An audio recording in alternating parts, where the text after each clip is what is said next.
अस्सलाम वालेकुम दोस्तों, एक बार जिब्रील अलैहिस्सलाम नबी करीम सल्लल्लाहु अलैहि वसल्लम के पास आए तो आप सल्लल्लाहु अलैहि वसल्लम ने देखा कि जिब्रील अलैहिस्सलाम कुछ परेशान है। आप सल्लल्लाहु अलैहि वसल्लम ने फरमाया, जिब्रील क्या मामला है कि आज मैं आपको गमज़दा देख रहा हूं। तो जिब्रील अलैहिस्सलाम ने अर्ज की, ए महबूब, कल मैं अल्लाह पाक के हुक्म से जहन्नुम का नजारा करके आया हूं। इसको देखने से मुझ पे गम के आसार नमूदार हो रहे हैं।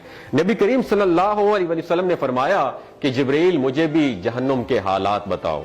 जिब्रील ने अर्ज की, जहन्नम के कुल 7 दर्जे हैं और उनमें से जब सबसे नीचे वाला दर्जा है, अल्लाह उनमें मुनाफिकों को रखेगा।